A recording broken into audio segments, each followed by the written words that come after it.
Yeah. Hey. Hi, Tonya. um, Hi. Um, Really nice to see you, Holly, and nice to be talking to you in a more formal context than usual, I guess. And the context is the famous Estuary Festival, um, and your work and your show entitled "Up to Your Neck in the Mud" is coinciding with the festival and taking place in Shara High, an art gallery in Deptford. It was happening a few months ago, back in 2020, but they people can see it online, which is really exciting. I think it's a fantastic display, and everybody should really go and check it out. But then today we're just also talking about this show and about the project that you've been working on throughout 2020, and I guess they're still in development now. Is this right?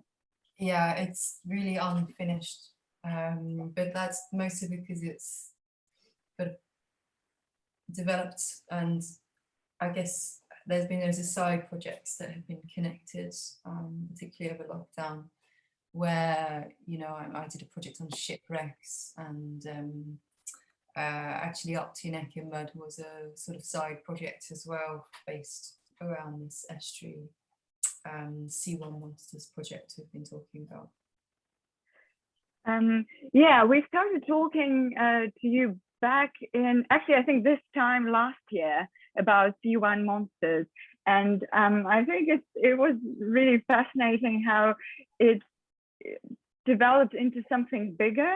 I mean, it's kind of really apt the way both of the projects, C1 Monsters and Doggerland, blend together, and how it makes sense that they're coinciding with Thames Estuary Festival, because obviously both of the projects are site specific.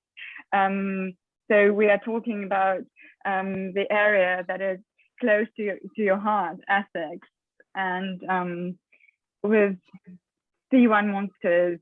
I guess my first question basically would be about how do those two projects coincide, and how you started with this geographical area of estuary and then gradually moved into Doggerland, which is essentially a part of land that went underwater ages ago. And we were talking about monsters and shipwrecks and strange things happening around it. And I guess what you are doing in those projects is creating your own version of the local law for the territory. So maybe if you could, explain your journey essentially, and where you are now in it, that would be great. Yeah, I will do. I'm going to share my screen, as there's a few pictures I would like to answer that question with.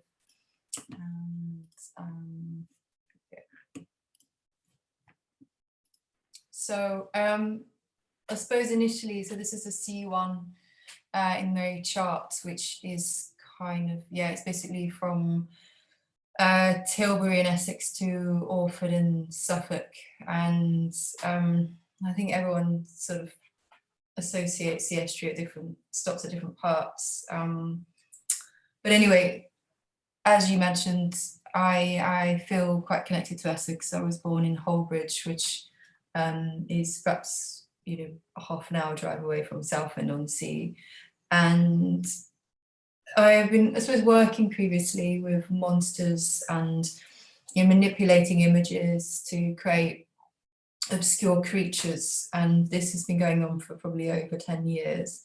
And I hadn't really associated them with the term monster before, and I think that it's a term which is quite intriguing, and we associate it with perhaps something grotesque, but actually it's also quite beautiful and also quite legendary, and I wanted these creatures to link through memories or findings and geology and everything really, every sort of place, I suppose, was connected through one of these or more than one of these to create these creatures through prop building.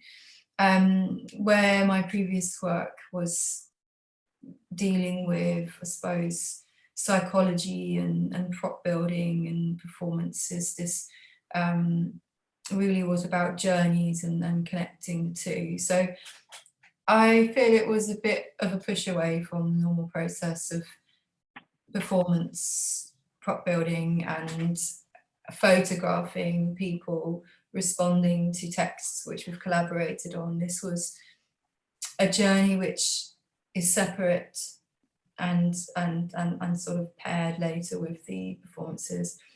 I suppose I just really got fed up with that final image of the performance and feeling slightly disappointed with it, or and feeling the urge to kind of layer photographically or manipulate through kind of maybe physical techniques in the darkroom or through negative manipulation or digital manipulation. And so the C1 enabled me to go to places, to photograph them, and then to respond and work with people on the side. So it felt like two projects that were sort of squashed together. Shifting away from that, and when Emma approached me about having her first show at Shire High, which is a fairly new space in Deptford, as you mentioned, she was talking to me about the idea of duality, and I've always really been interested in sort of fragmentation and dealing with different limbs, I suppose, as well as seeing the whole figure. And I thought it was particularly, well, I was kind of interested in teleportation.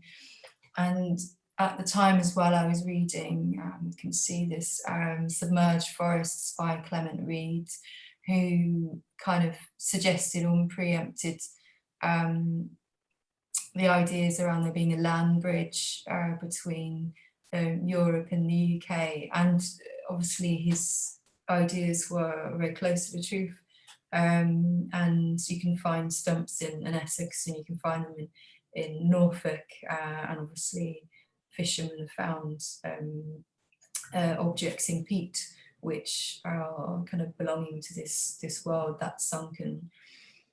So it's a little bit of a long story really, but particularly in lockdown, I think, because I live very near the river and near Waterloo, and seeing kind of mudlarkers and taking many walks around there, I was particularly interested in things that had sunk, and this urged some research around Doggerland, which, obviously you can find evidence of this in huge space, but Essex is connected as well. And so I thought that actually through making clay hats and through making props, it would be interesting if these creatures, these people, could kind of sink to Doggerland. It sounds a bit sci-fi now I'm saying it out loud, but this is where the Upteenecke mud came from, and this kind of sinking to the Dogger space, and being able to kind of view it in some way in Wechsler. I sort of started working with 3D scans, imagining the kind of plant life and the animals. I will just go for a few images which coincided with both projects, and so they are really closely linked. And photographing Thames mud or scanning Thames mud was really cathartic as much as it was going to the places.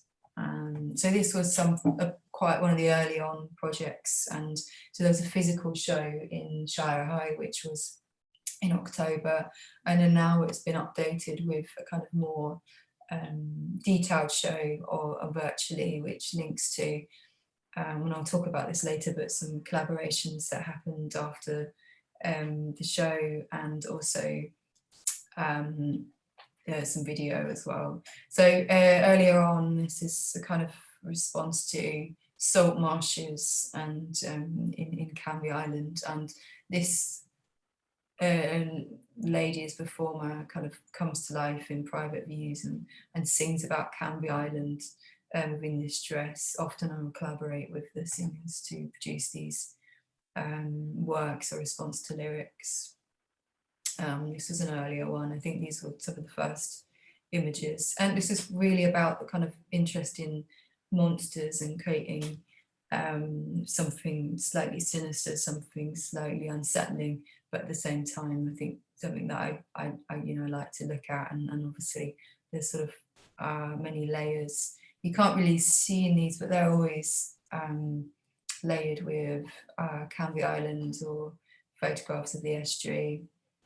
So I produced work around Southend-on-Sea, but I actually want to revisit this and develop new ideas. I probably have about 50 images completed from Southend, but I think it could change, it could shift.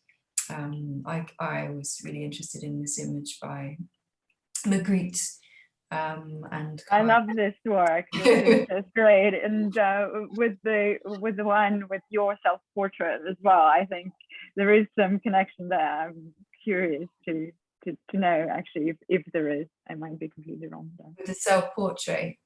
Yeah, the cover image for one of the main images in the show, Up to Naked Man. I think it's slightly suggestive and it's quite funny, and I sort of like that around. I look at a lot of painting for inspiration. You sort of lose the sense of where it is, but the length of the nose was also coinciding with the length of Southend Pier, which is very long. So here is actually Southend Pier, and the idea of this sort of nose being as long as, and this kind of artificial limb, which is somehow quite textural and quite visceral, which is really important actually. I like that play with material. I like the loss of it through the photographic print. And so, when looking at the dress and the grape suit, this is a grape suit, you can kind of see that I'm trying to create a sort of tension with the surface, which never really exists, to create a sort of a feeling or something that you might respond to or feel frustrated about potentially. So there's another one from Southend-on-Sea. That's actually something I wanted to ask you about as well, in terms of your process. Perhaps you could talk about it in a bit more detail, because it is so multi-layered, both the process and actually the image that comes after, and you do so many things in preparation, from creating the props, collaborating with performers, writing text, then experimenting in the dark room and like manipulating negatives, ultimately doing this all to create a flat image. So I wonder what's why is it so important, this whole long process of preparation, and then you create a photograph ultimately. So what's there? Could you maybe speak about that a little bit more? Yeah, I mean, I suppose within this particularly, the journey is important. Your findings are important. The journey as a photographer is expressive, and however, the production of an object has always been really important for me too.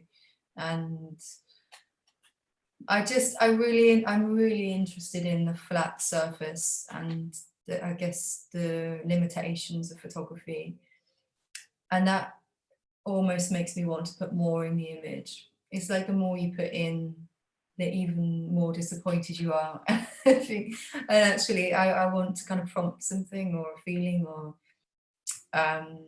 responding to those things you want to touch. And that also coincides with why often I might work with something that is bulbous, like an inflatable or a lump of clay, and it's to create a sort of three-dimensional presence, a visceral presence, something that you can't actually access through 2D. And also, I think with regards to the performance part, and the lyrics, and that I really like collaborating. It's kind of as simple as that, but I like that. You can respond to a place through performance. But I'm not really a performance artist, but I really like performance artists, and there is something theatrical about it that I want to embed in the image. And so with this Up to Your Neck in Mud project, it became about a sort of pseudo production that never really happens, and which is the sort of difference really between the monsters, the C1 monsters, and into the Up to Neck in Mud. It's really way more complex than it should be or it needs to be. In that I just feel like I can just do a project, and it's just sort of gone out into this Up to Your Neck in Mud series, and then back into perhaps something a little bit more structured. So some of them are sort of slightly more simple, and these were the earlier works where you see just sort of shifts in manipulations, and that is, as to sort of clarify about the process, it's analog, it's photographed on film and manipulated, sometimes through the darkroom, sometimes digitally, and often there are layers, but obviously there's these props that exist within them. Yeah, although you're saying, you are not a performance artist and your practice is in photography, but then I find it fascinating that, if you kind of unpack each of the photographs, the artworks that exist within them on their own are artworks, like those props and those performances, and it's wonderful how they blend together in the end. I just think maybe we should see one of the performances now.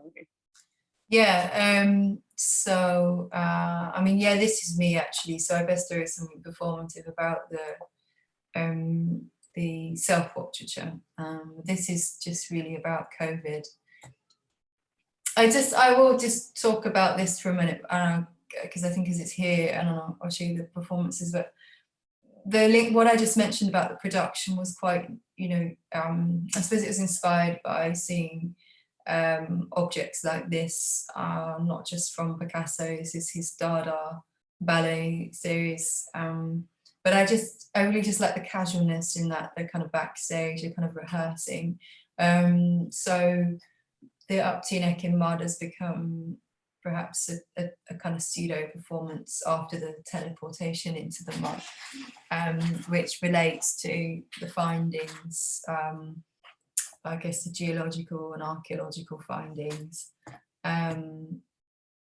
Yes, let me go through these. I'll go straight to, so these are images from Up to Your Neck in Mud. And something I miss is I think it's important that with all this, I guess the layers and the props, the performances, the images, and that I feel often I'm looking at fashion, and these are images, as you can see, that are from the ground. This Hussein Chalian was produced his kind of final series, and for his graduate show at St Martin's, and buried his dresses with iron filings. And I suppose the idea of them, people wearing the environment of the ground, I'm quite interested in that connection, and I think that this is somewhere where it's going. And in relation to the Dada ballet, it's a sort of a crossover between something theatrical and something earth-based and responding to the space. So these are just a few images from Up to Your Neck in Mud, which was from the Shira High, combining kind of 3D images and clay sculptures. But let's see, I think we'll just scroll through. Perhaps we can come back to these, Tonya. But yeah, this is just some outfits which I've been making. The one on the right, the inflatable, that was just something that I shot for Instagram, but the inflatable lady on the right, that was one of the first outfits to link to Canvy. And they're very much, you know, they're very different, they're very colourful, and to you know, where they're photographed and kind of transformed. So actually, whilst they're quite strange and intriguing, they're not necessarily ever really meant for people to see that beyond the photo in real life. But I feel like I like the kind of idea that you might creep into a private view, you know, like the work comes to life. So this within a two-person show, and where Natalia kind of creeped in. Actually, I should say that this text we worked on together, and it's based on Canvey Islands, and it's just someone's phone image, but and video. But if we can just listen to it.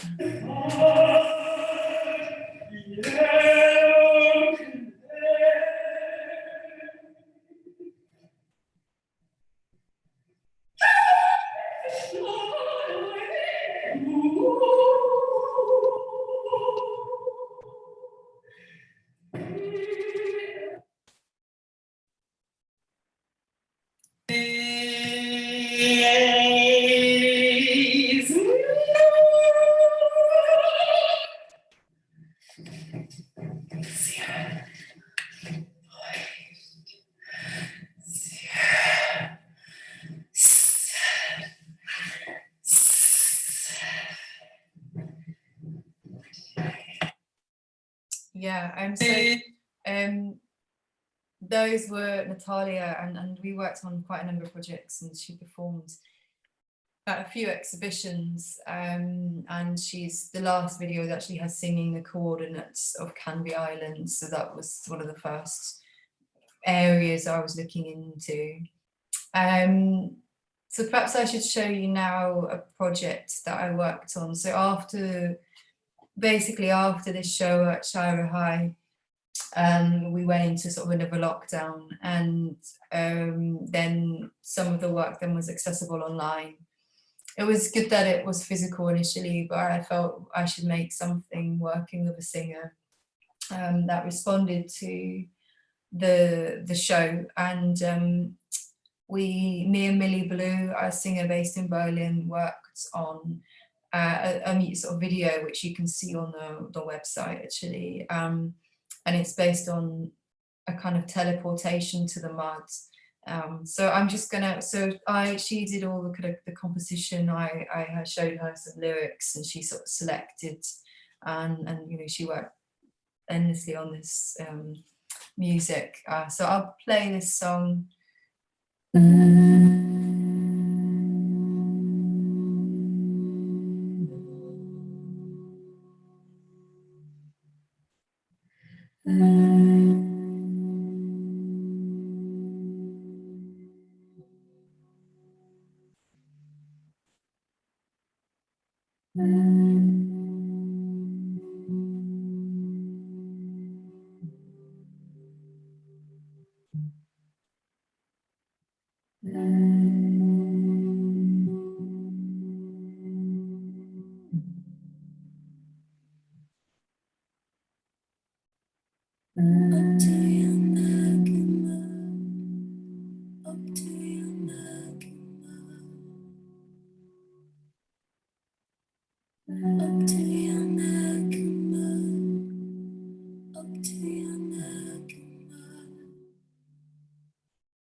So I think it's just important to say that those lyrics came from these sort of, I don't know, scripts that I produced, which were suggesting shoots. So the singer has headshot taken, she contemplates a role, or she wears a dogger band, considering how she would pick segments of the lost world traveling with the ice.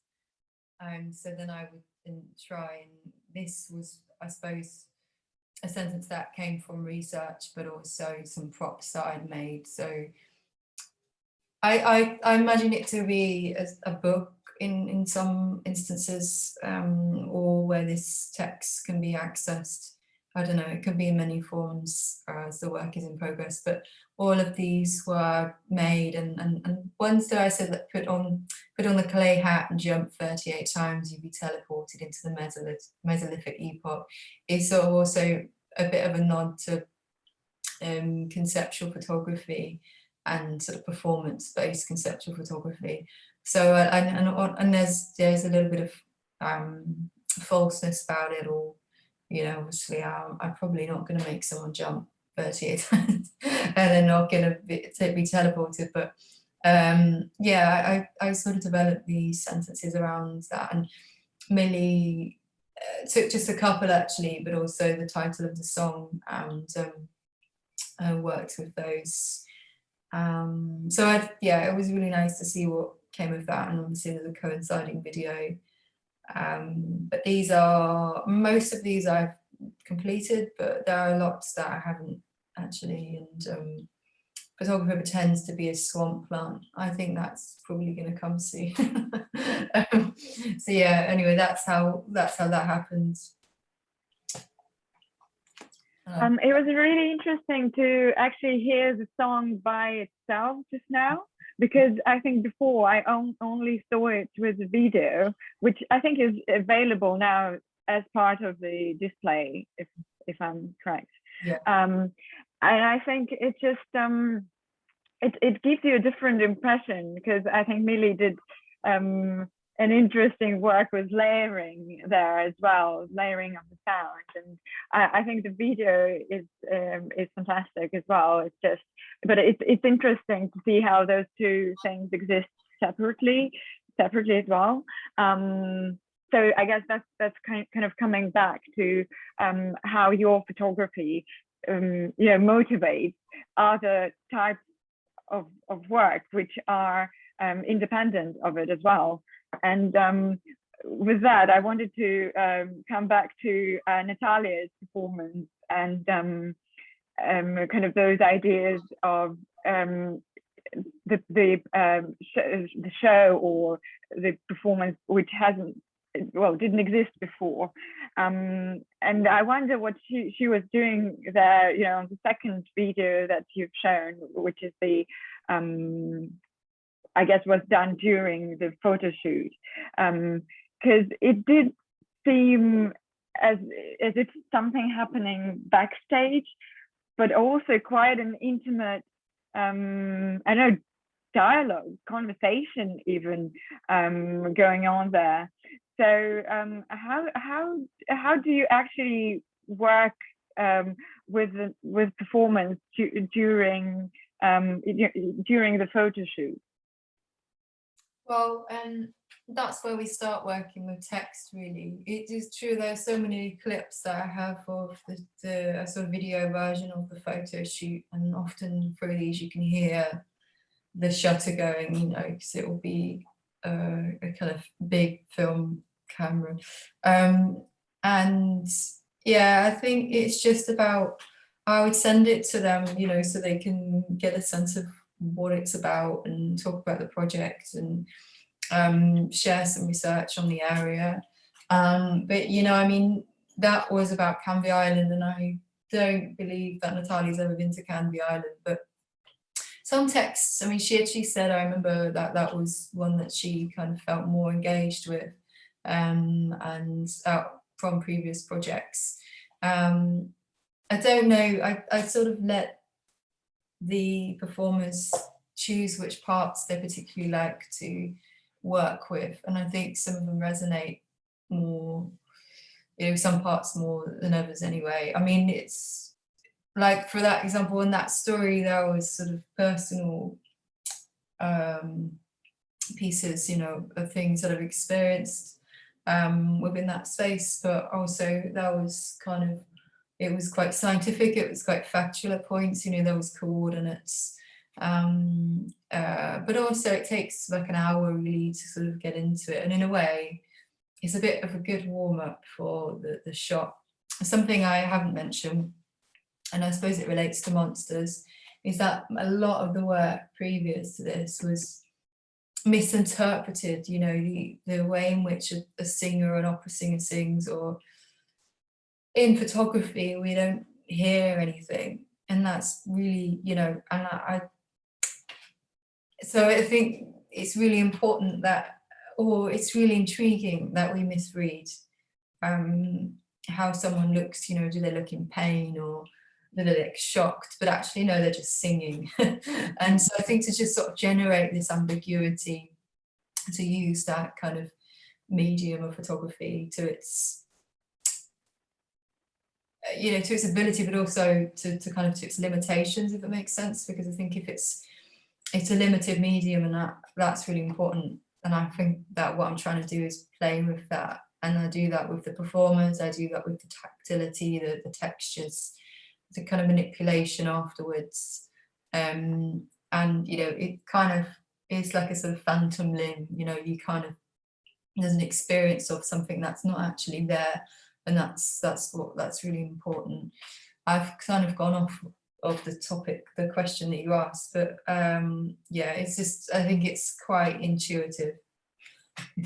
Well, yeah, in fact, I wanted to ask about the dress that Natalia was wearing as well, because again, this is something that you created, because it was an inflatable dress, which, well, I guess you buy on eBay or something, but then you painted it very thoroughly, and it's so wonderful and colorful, and is an object in itself.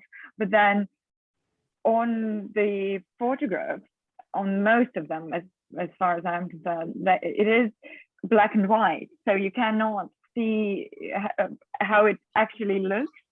And yeah, that's interesting as well. Do you have on any of the images where it is actually colored as it is, or as in the ones that you use as the one that you consider is final? I do sometimes shoot on slide film, and for that, that you need a lot of light, and the colors are pretty amazing, but I don't always end up using many of those. I'm not really sure. I think it's a lot of the work's about hiding, and if that makes sense, it's about disguise or something. And I think I only just realized that. I think there are some, there are some sort of color works, but they're often sort of muted or obscured. But yeah, it's something I'm working on, and it's something that I'd like to push, because it's really a shame, actually, because there's so much in these works that they're really colorful, and they're really textured, and there's lots of acrylic paints, lots of acrylic pens, and fine lines. It would be good to do. I mean, I've been sort of photographing the objects without the people close up, and it might be, I'm working with diptychs, and maybe that's a way forward. As I say, it's sort of in progress, but yeah, there's a bit of a detachment about the black and white images, and they feel it slightly less real somehow, but I'm quite interested actually in colour,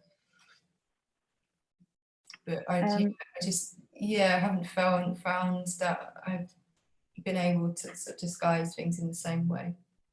Mm-hmm. Shall we see some more of the images, because I know you've got more there? Yeah, I can't remember how many I had, but so these are sort of, I guess, props, or this is one of the teleportation hats.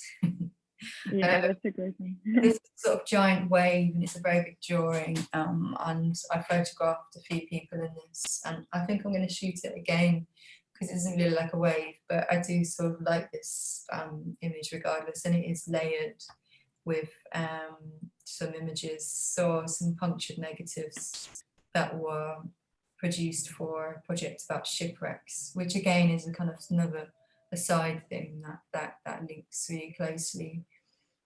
This is the same paper. I've made an inflating octopus, which I haven't quite finished, but I finished the prop, but I need to kind of reshoot it. But there was this, I like the idea of this trumpet, if you can see the trumpet, coinciding with the octopus, or although a sort of musician was like exploring, or an actor was exploring the species to kind of get a kind of sense of it. And it's a sort of, I suppose, a cape, really. And I wanted it to look like a bit of a painting as well in this context. Yeah, I think that's. And there are some, this is one of the images in the Shanghai exhibition of mud and someone sinking into mud, and there are a couple from the same model. I didn't have anyone sink in mud, but I photographed some mud and I 3D scanned some mud and managed to put it in this image. This is another one of the teleportation hats. But I've also put in a 3D image, which, so it's almost like this experience from placing the object on your head and then being taken somewhere else to this submerged land. There was a series of portraits. I remember this clay hat being a very, very heavy, but also with this idea of teleportation. I don't know, is there something about, because there's something about transition there, and some sort of rites almost, and how the objects themselves are very physical, but then the images and the themselves and the teleportation is something that's almost kind of non-physical, non-existent. Also, then lots of self-portraiture there, which is, I guess, unusual for you, or has been unusual for you before. Why is it a more personal project, or is it a more well, I suppose there's a reference to the space, isn't there? And I think there's Thames mud and kind of, I suppose there's something personal about journeys you might take, as opposed to something slightly more distant, like a performance you might construct and you lose some control. But yeah, I mean, it is quite interesting scanning yourself. It does feel slightly self-indulgent, or and also I think because of the sort of lockdown situation, there's less people available. That's one of the reasons. But I don't know, I think with this image, there's like two of me, and I thought that I like that the people were the kind of transformation of submerging to the ground. You'd kind of lose yourself, you'd become a fragmented self, and we're sort of kissing with tongues, even though I'm sort of licking my chin at the same time. And yeah, I don't, maybe to some extent, yes, but actually what is interesting, or what is different about I guess new ideas, is that maybe I don't need so many performers. Maybe it's just about people you meet, and because it's like a pseudo production, no one really needs to perform, or they need to look like they're going to perform. So it might be less personal, but once you produce all these objects which take hours and hours, it does feel like a really personal response. But as lockdown sort of eases, you feel instantly more social. Well, I do, and I feel, that I'm kind of excited to work with people again, really, with more people. But the thing with Millie, that was a collaboration which I didn't see her in that time, and so yeah, I have sort of reached out in some ways, but I don't think it's more personal than usual, but maybe a little bit because of the location. Some of these places I have lots of memories from. And what how do you see the next development of this particular project, or how is it going to be a development of Up to Neck in Mud, or of C1 Monsters, or Doggerland, or like what's your expectation of yourself there? I quite like to sort of complete this Doggerland, or at least see it as ongoing, and I'd like to kind of develop the Estuary projects and in a slightly different way, and I feel dealing more with geological findings, less about, I think it could be a little bit more symbolic of the environmental issues and things like dredging, and I'm interested in looking into core samples. I do really like this production element, this fake production, and I think there'll be a new title for the series, the kind of ongoing series, and I believe it will look into the environment, but also I think it will also, kind of take on some of these stories in the same way that represent the kind of conceptual response performance. I'm not very good at making things simple. I have like loads of ideas for the ongoing project. I was reading about, and actually what informed the title Up to Neck in Mud was I was reading about a mudlarker who was talking about the Hoo Peninsula, and basically he said, he said the mud is kind of deceptive, that you could sink in it at any point. He doesn't walk on anything that he can't see, like a brick or something he could stand on, something that shows that it's not going to sink. Because he said, you'll be up to your neck in mud and you won't realise. But he also used to find loads of objects which were like from perhaps ceremonies or and things around the Thames that happen. Maybe could be something spiritual or something personal, and I like the idea of sort of making objects that are found or like found. So again, it's sort of a sub project, but I just really want to focus on responding to the estuary in perhaps a more direct and less ambiguous way, which connects with what we know about the environment and the changes to the mud. Is it gonna change your process in any way, this approach, like this more direct approach? Yeah, I'm going to use a large format camera, and so therefore I'm going to sort of shoot on the same. Well, I'm going to push away from Photoshop, and I think I'm just going to embrace the mistakes or mishappenings, and also just each layer perhaps is a little bit more decisive, and yeah, so that's slightly unclear, and it is something I'm thinking about, but I think it needs to go in a slightly different direction, because I feel the teleportation is resolved. I don't feel like I need to revisit.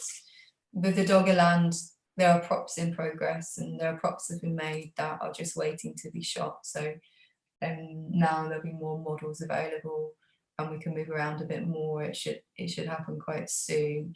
But it's hard to sort of put a line under that, because you could go on forever. And I was also thinking about dog escapes and sort of landscape images that are of that world. But I don't know again, that is another project that is in the pipeline, and perhaps I just really want to tackle this chart from Essex up to Kent and to Suffolk.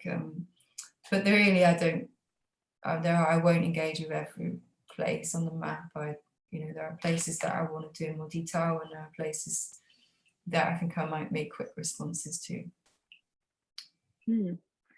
Well, I'll be definitely looking forward to seeing those new developments, either in mud or in one of the C1 towns.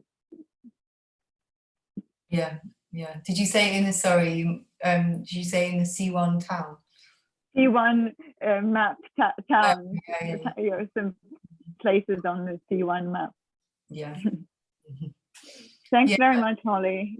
Thank you so much too. So generous with explaining everything.